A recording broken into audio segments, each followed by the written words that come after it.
There we go. I was wondering when I was going to go live. Welcome over to Cold Steel 3, everybody. We are continuing the story today. So yeah, let me just get everything loaded up and let's go. Can't believe we're almost done to Cold Steel 3. Just for us to spend the next year playing Cold Steel 4. And then Reverie. God, we're never going to run out of this series, are we?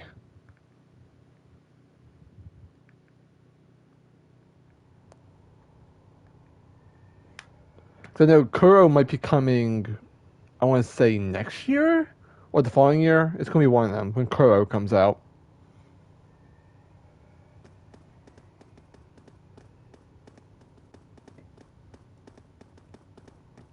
At least when it gets translated to the US. It's already out in Japan.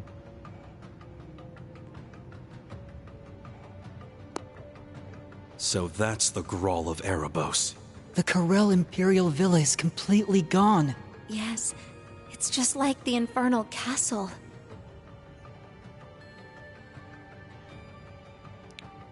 The Red Constellation's got a whole battalion here. And Arc Royale. The Arc Royale. And... Yep. Ada and Fritz. So the main campus is on their side. You've arrived even earlier than I thought you would. I expected to see Abyss there with you, but it seems you have a spectacular lineup even without her. Class 7. I knew you'd come. George.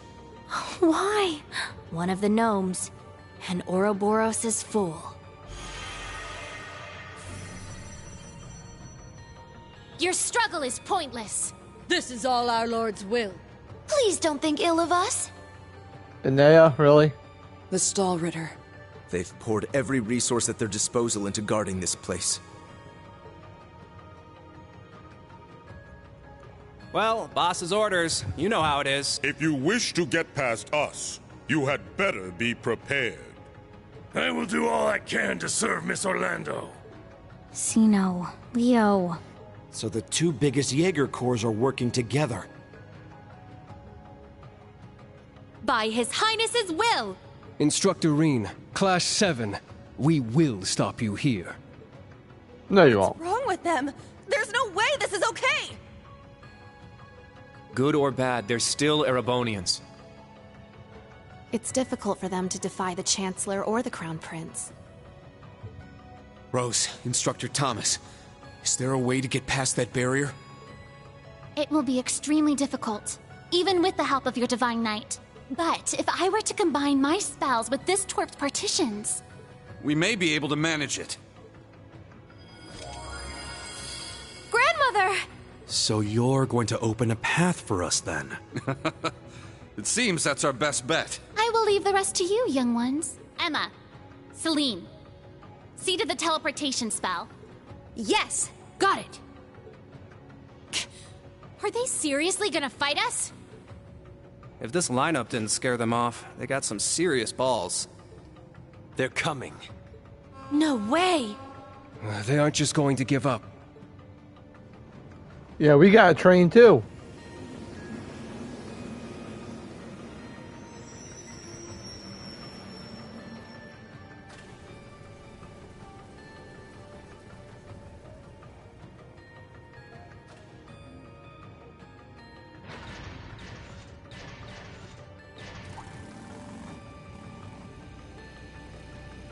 And we got Tio and Agate showing up. Guess we got here in time. Just barely.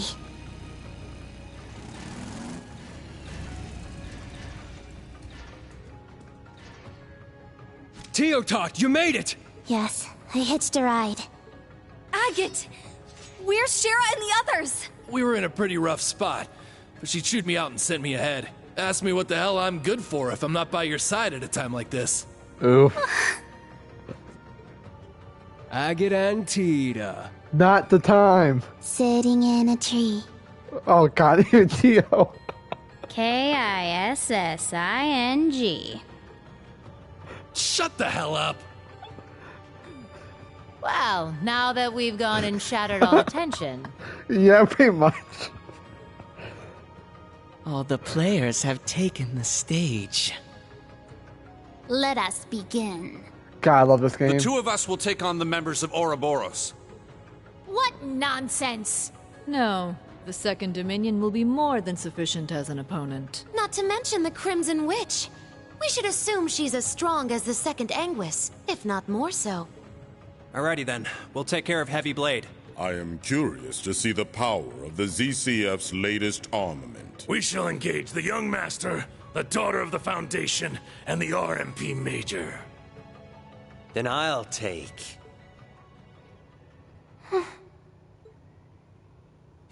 Thor's Branch Campus. Go, Toa. Alongside our allies, we'll begin our operation to secure the Gral of Erebos. Yes, ma'am! Thor's Military Academy's main campus. We move as well. We will now begin our interception of the branch campus. Yeah!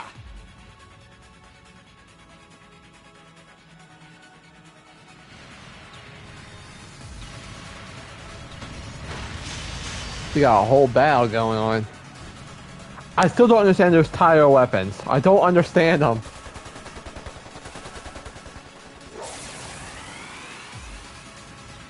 Teal with the minigun. Why, George? Since when were you a part of the Black Workshop? And where's Angie? From the beginning.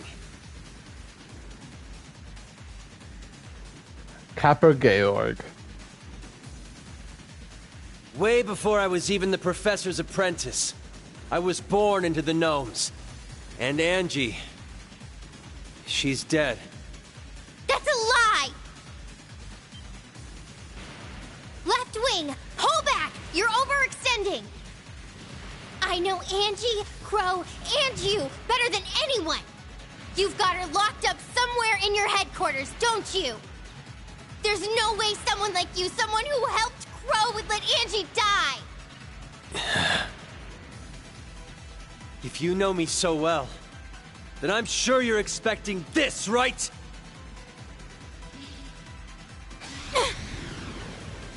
Toa!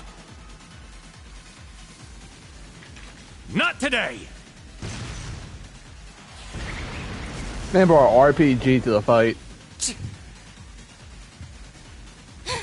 Rain! Everyone! Now's your chance! They're like good old rocket launcher. Everyone synced up. We're ready to move now.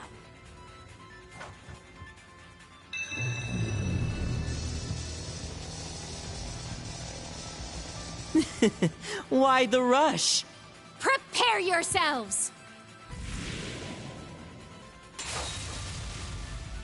That's our line. Back down! We won't let you pass!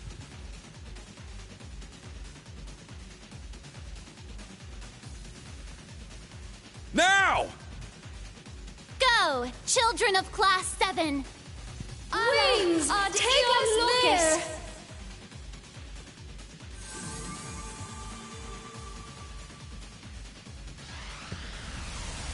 Here we go.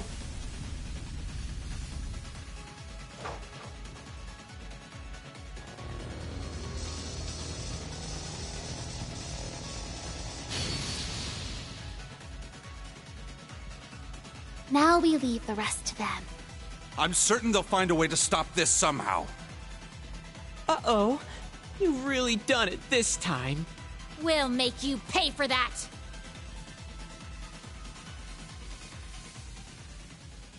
Sure, Dibley. Sure.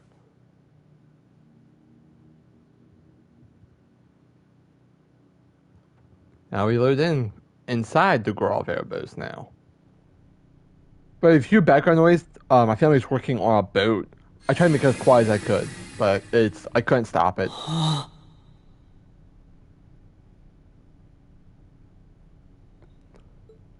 So this is... Inside that huge black egg. The Gral of Erebos. Is that blood?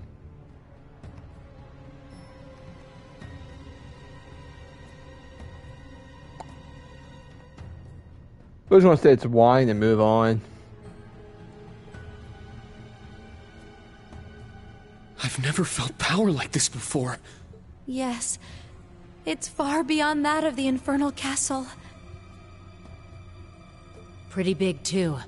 Could be a 500 arch drop. Yes, based on the echoes, I would guess that's about right. Let's go! I'm certain they're waiting for us. I believe you're right. Ouroboros' Anguis and Enforcers, as well as their allies the Gnomes, and... The Iron Bloods.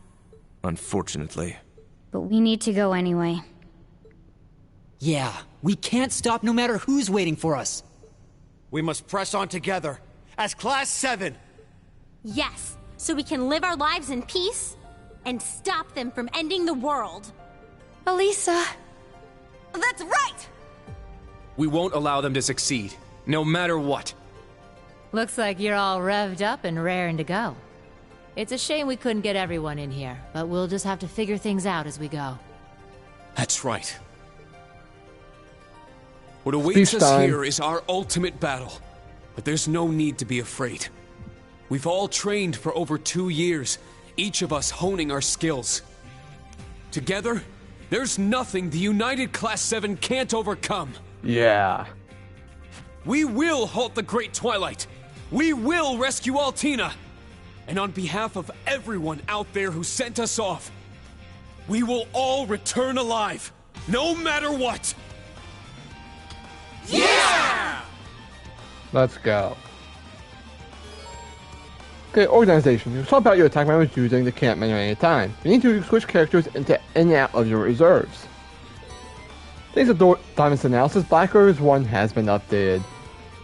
Thanks to Diamond's analysis, Black Rose 7 has been updated. Let's proceed. And I got the trophy walking in the library.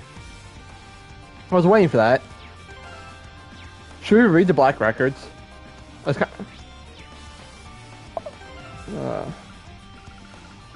me actually get my party set. Because, yeah. Laura, Elisa, B. I can have 2 support. I can have 3 supports. Let's make that Muse and Sarah. I think I pressed the wrong person. There we go.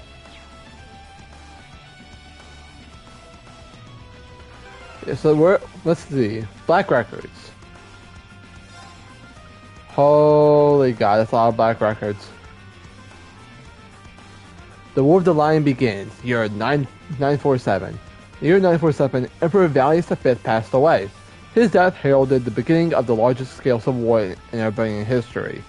Valius V was a ruler with somewhat debaucherous reputation, and is said to have countless wives and concubines. To further complicate the matter of succession, many of those wives came from prestigious noble families, all of whom began competing for power and wanted their offspring to take the throne. Within the days of Valius V's death, Crown Prince Manfred, the son of his first wife, was assassinated by an unknown party. Oopsie. Following the death of the Crown Prince, the fourth prince and son of the first Emperor Valius' second wives, Prince Orthrus seized the capital by force. Once in control, he declared himself the new emperor and began purging all those who dare oppose him.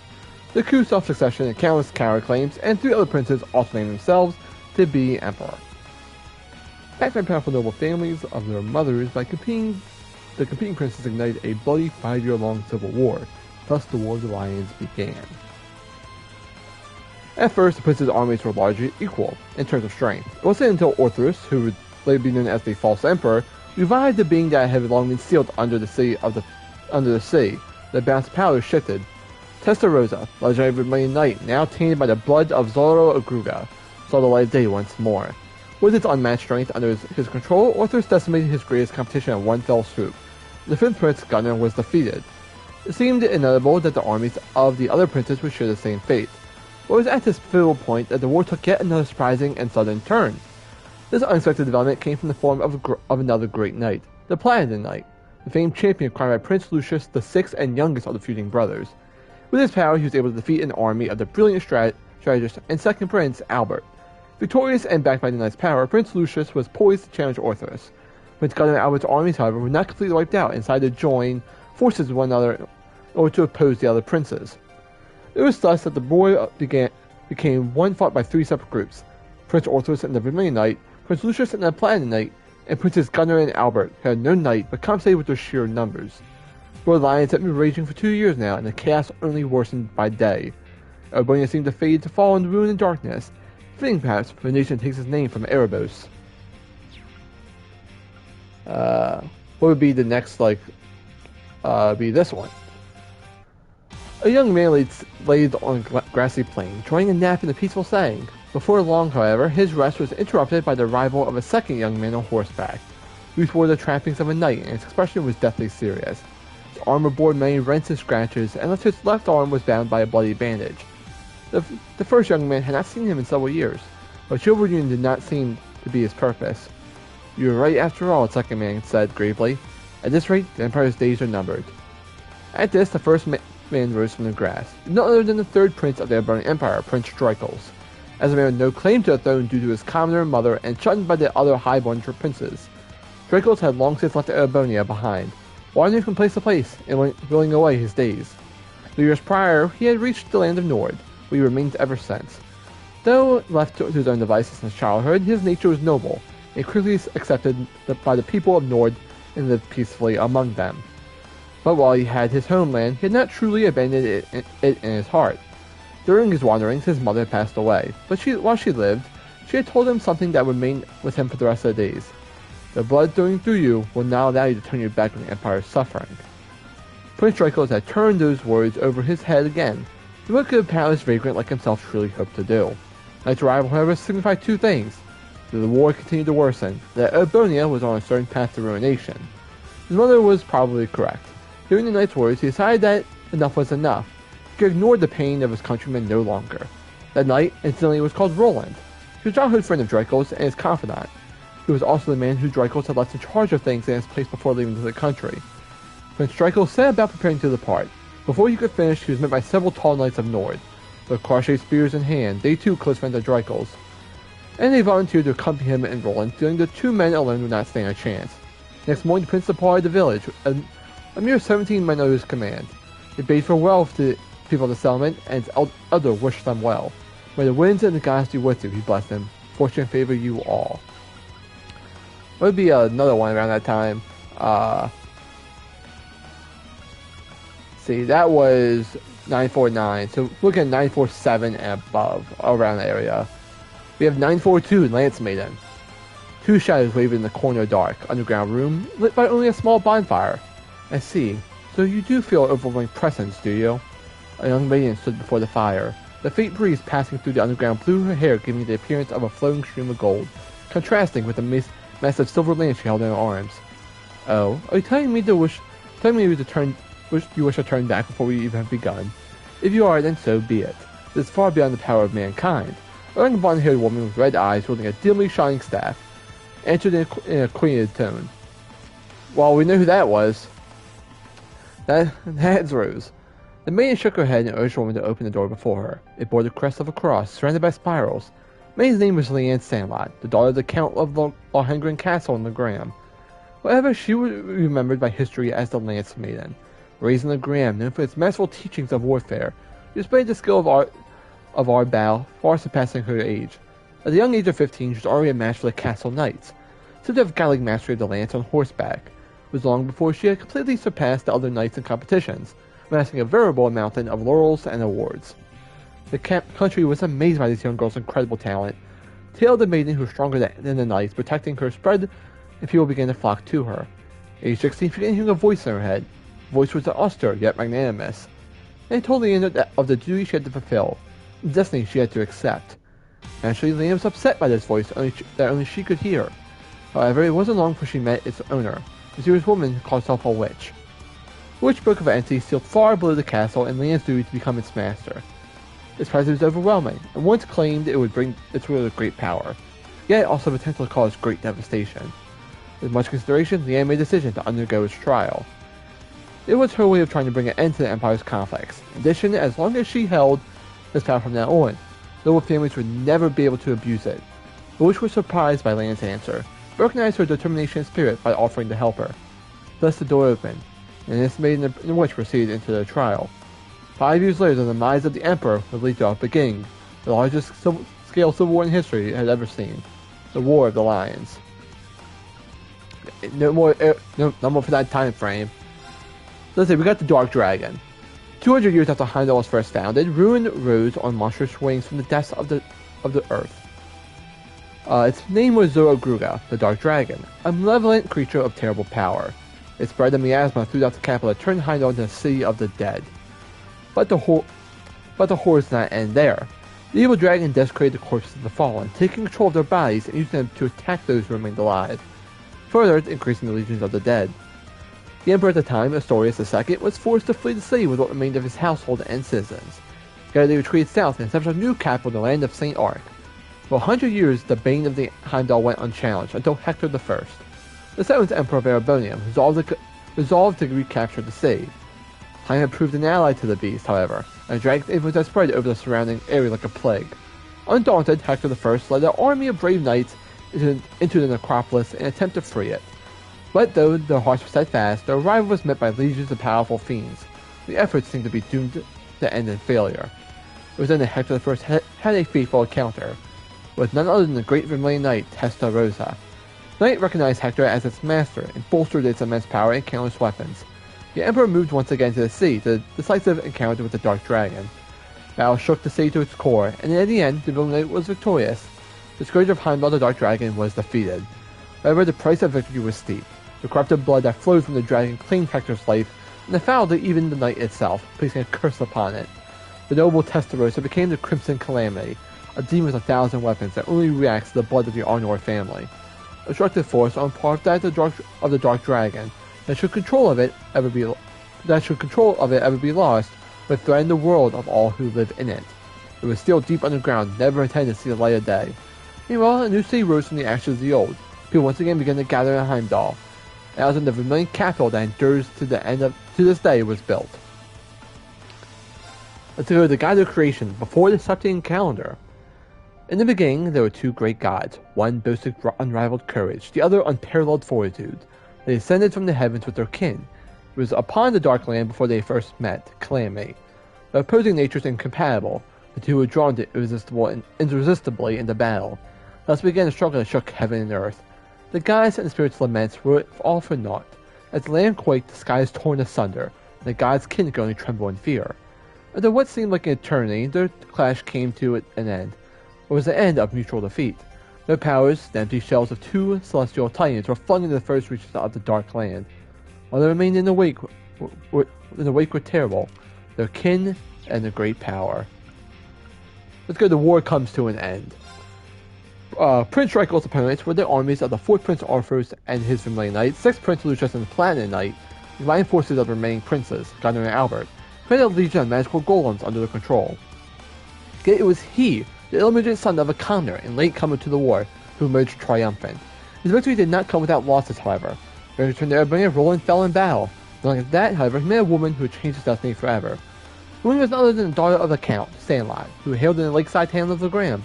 Charismatic personality and peerless skills with the lance earned her leadership of a band of knights, known as the Eisenritter, and the moniker Lance Maiden. His name was Leanne Sandlot. Draco's and Sandlot may have come from wildly different backgrounds. Their concern for the innocent victims of the war united them in purpose to bring an end to the bloodshed. It was those shared feelings that made them join forces. Two of them, along with the warriors of Nord, the Eisenritter, and all the other people of the nation, whose hearts they moved, liberated one town after another, and then eventually were successful in persuading even Prince Lucius, owner of the Platinum Knight, to fight for their cause. At the same time, however, the false emperor schemed to elevate the cursed Vermilion to even greater power, to godhood, and thus the Vermilion Apocalypse was created. The demonic god emerged in the Heimdall alongside a monstrous castle and vanquished from the approaching armies of Gunnar and Albert in a single battle. Their end was anything but conventional, however. They were simply erased from existence. Even the Platinum Knight could not contend with such a foe and was felled. It was estimated all those who challenged the false emperor. Countless crimson spirit veins spread out from the castle, stealing the very life from the capital's citizens, as well as those in the surrounding area. The defeat seemed all but inevitable for Prince Draco, the Lance Maiden, and their followers. They refused to give up. For the guidance of a kindly witch, they were led to a great night which slumbered on the outskirts of Heimdall. Though coming a trial, they were able to claim the Ashen Knight and its power. With it in hand, along with their many supporters and the army of Prince Lucius, they marched on the capital for the final time, eventually making their way to the castle at its center. 3 days later, on the 4th of July, year 942, the castle vanished from existence, and the city was liberated. Okay, the founding of Heimdall, year 81. We got some reading corner moments here. In the years following the Great Collapse, Educator Arnor chose Heimdall as his base of operations from which he planned to rebuild the land of Erebos. Before long, the city had become a pillar of the region, and following that, its capital.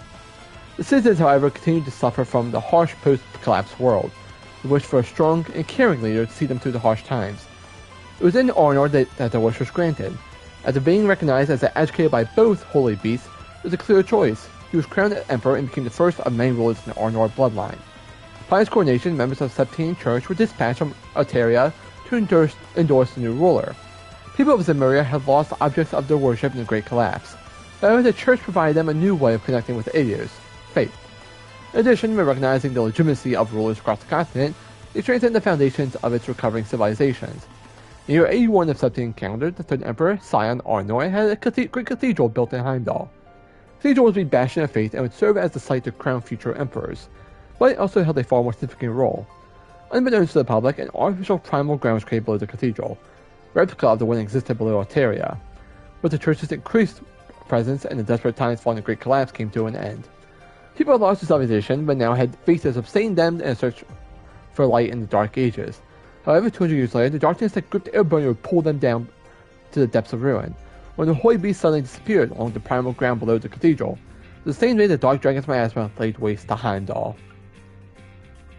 The Magic Knights, year 527.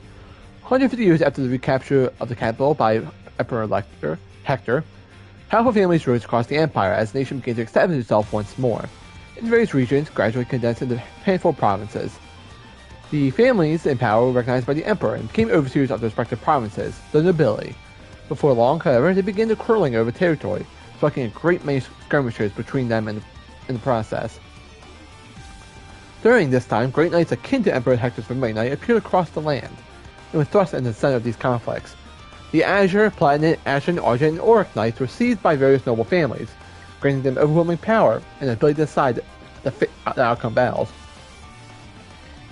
Had to get a drink. Those without the Great Knight's power saw them as bringers of ruin, and before long, certain groups began devoting all their resources to finding some way to combat these unstoppable threats. This gave rise to a new creation of Erbunia's mages, who and scrape up powerful spells, the Magic Knights. Like many other groups in the area, the mages were obsessed with the glory of the ancient Sumerians, and devoted themselves to wholly recreating it.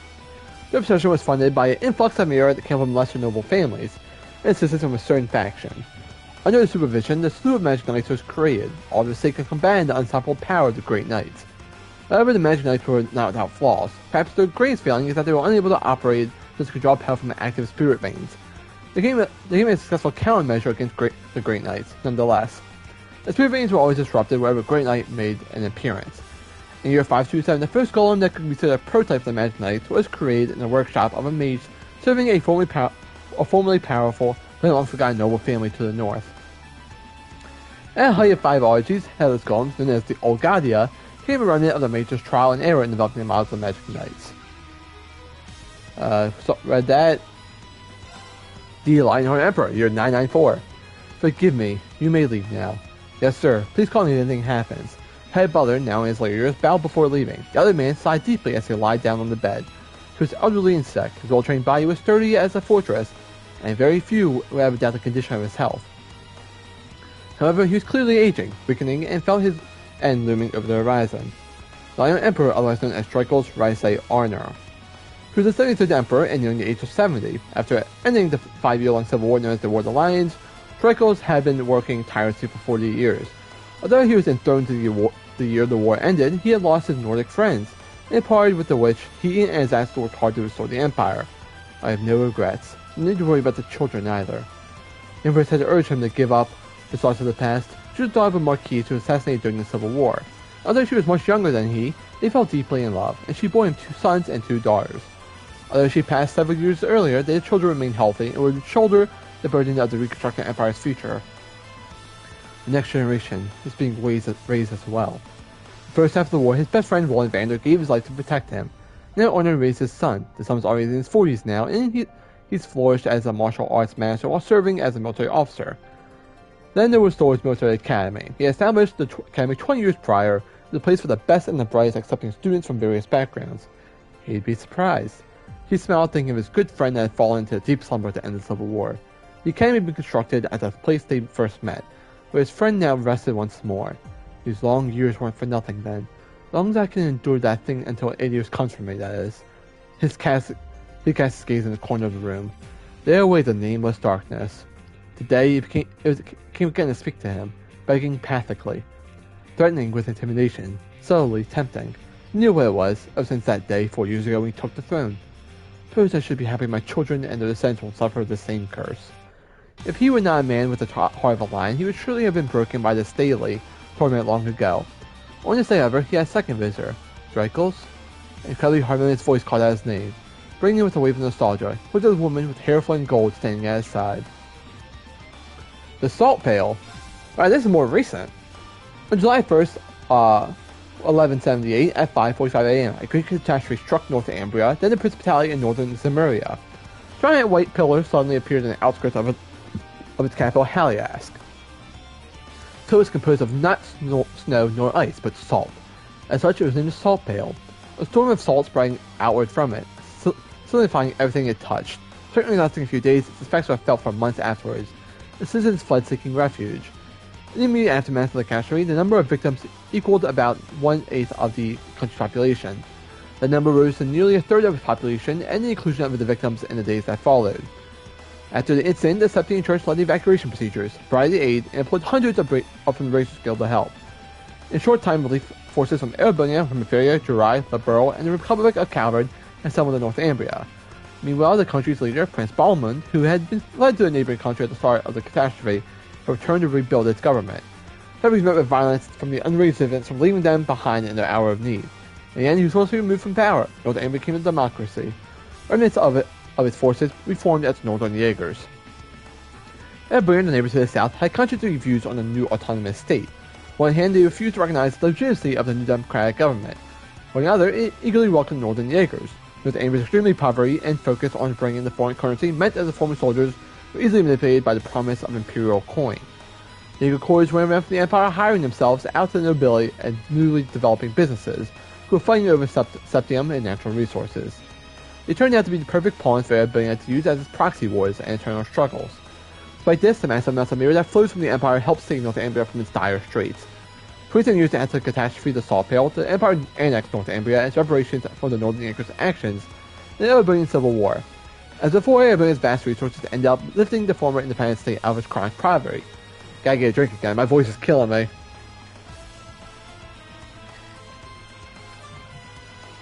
Shortly after the disaster, the Septine Church restricted access to the northern half of the country. After the annexation, however, the Imperial government sent television began investigating the Pale, which had been classified as the otherworldly singularity.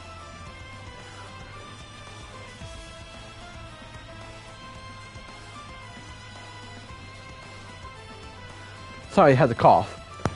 One Intel Division collaborates had been able to confirm that the member of the church's Dominion retrieved the Salt Pail and brought it back to Altaria. It's rumored, however, that the piece of the Pale still remains on site in Northumbria. The orbital shutdown phenomenon, year 1203. The southern reaches of the southern province. All orbital power came to a sudden stop in the area around the Parm and Tius gates. It had been a relatively mild winter. But without lights, communications, and heaters, the people of Parm found themselves subjected to cold and darkness for an entire week.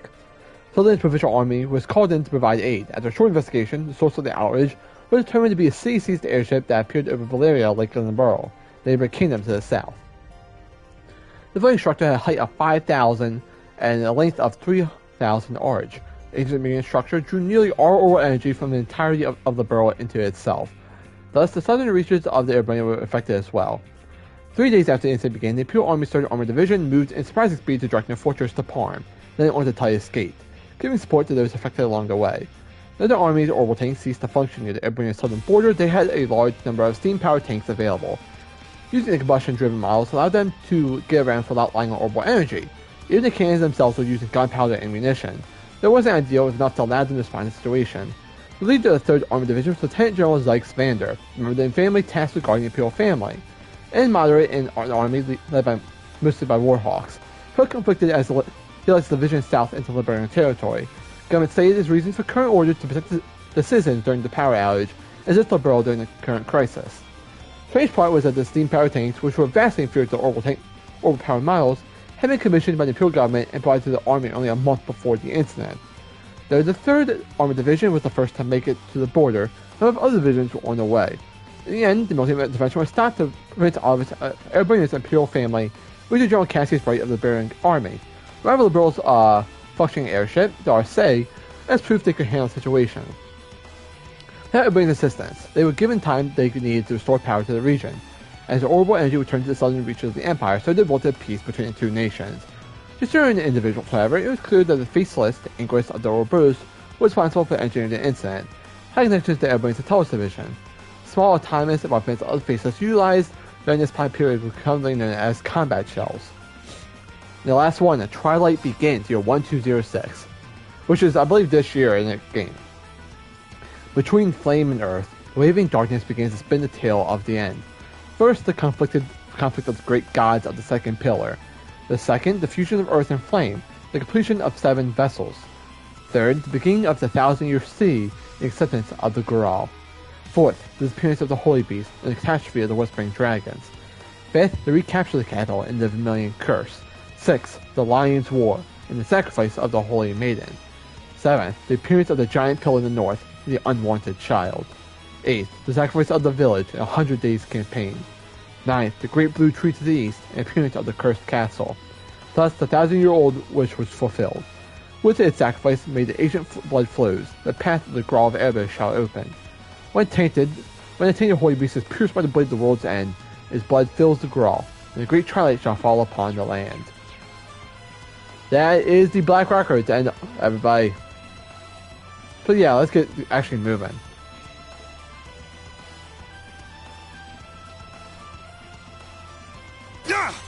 Need those. That's for sure. Need all the CB we can get. Scorpion? Now, bring it on! Form up! Iron Will formation!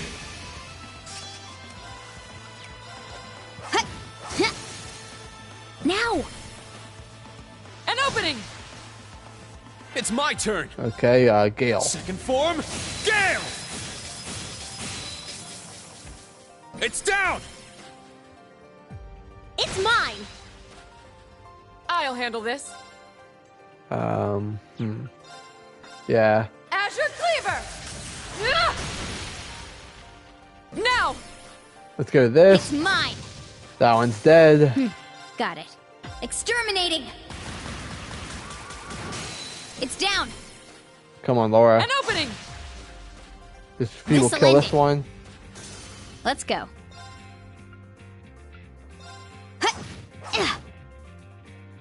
Leave it to me. Light! There we go, and the Scorpion's turn. Nope. Let's go. Now! And now this one will die. Let's go! It's down! Come on, Lisa. It's mine! Let's go! Sit! It's off balance! See? It's mine! My turn. Now! An opening! Leave it to me. Yeah, Lisa, can you kill it? At least get a crit. You killed it. Good. Now, let's keep going.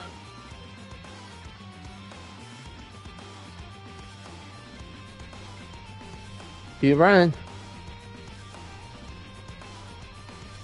That's a big boy. Show no fear! Aw, I messed up. Form up! Exterminating! Now! An opening! Ow. Weak. Yes! There! Let's go! It's down! Let's go, Elisa! Go, Lisa. Got it! I called it. There! Got it. Now! Crit. An opening! Laura. My turn! Got it. Ready? Ha!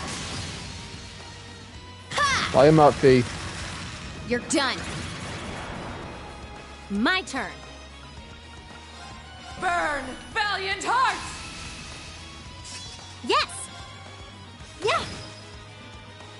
Let's go! Come on, Rain. Roar! Helix strike! Broke it? Got it. Perfect. Now! An opening! This'll end it. Good night.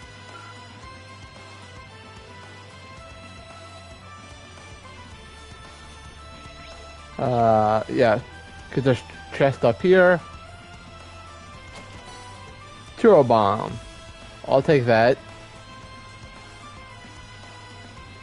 It's You know what? powerful. I ain't gonna fuck with that. We must take care. We're back here again. We're still so high up that I can't even see the bottom. But there's no mistaking the malicious wind coursing through here. You and your Let's win. keep going. We need to stop the ritual at all costs. So yeah, there's 2 chests over that way. I just need this big log to move. You gonna move? Thank you. Another scorpion. Okay, we're gonna try and get this chest out fighting. Do be careful. That enemy's Nope. strong. Oh, you've gotta be shitting me. Oh, a treasure chest. Move. Move. Move. Thank you. Nope. EP charge. Sit! Hi, Scorpion. Bye, Scorpion.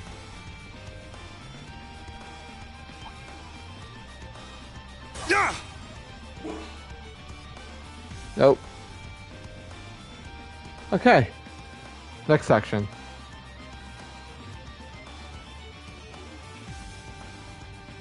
Sit! Sit! Okay, got that. Yeah, there's like a lot of monsters down here, aren't they? Yeah.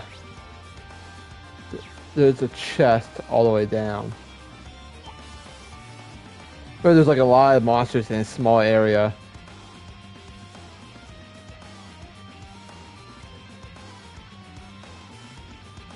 Skip you. Sit! Break these.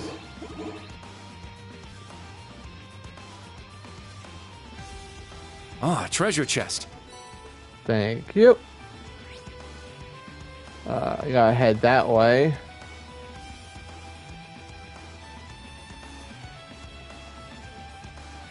Hi, Scorpion.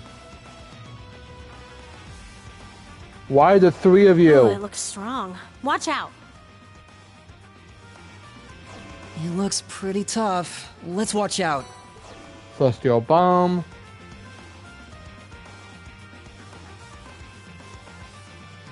Next level. Everyone, look. It's them. McBurn and Land. That's a hell of an opener.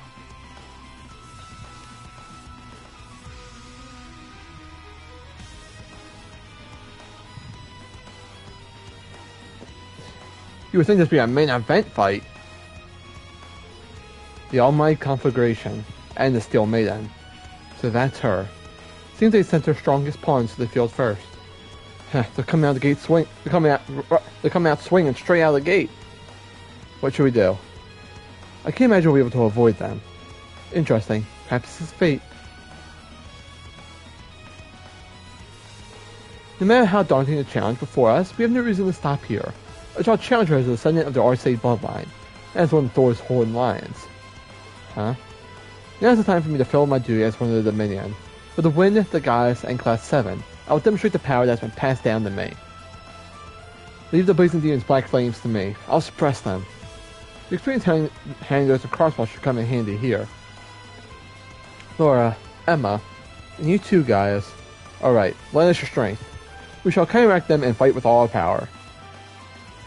Yeah, so they need to be in a party, I believe. So... Gaius, Emma... I pressed the wrong person. So now I gotta redo my party here. Muse, you're out. Yeah, I probably have to deal. Muse was length. Oh, I said length. Weak link. But this is where we're going to end the thing. Thank you guys for showing up. I appreciate it. Back tomorrow to fight McBurn and Leanne. Probably some more people after that. Today was a reading corner, kinda. I spent some time reading the Black Records. Didn't expect that to take that long, but hey. But yeah, appreciate you guys. I'm trying to stream every day this week. I was a little late today, but we had people in the house and noise was everywhere, so didn't want the mic pick all that up. But yeah, tomorrow should be good to go on time at 12. So come back if you guys enjoy the content. Please hit follow on YouTube. I really want to grow, and I'm really like stagnant. So I would appreciate you guys. It's for free. I don't need money. Just please do it for free. No. I would really appreciate you guys helping my channel grow. I really would. But yeah, thank you for showing up. I appreciate it. And I'll see you guys tomorrow.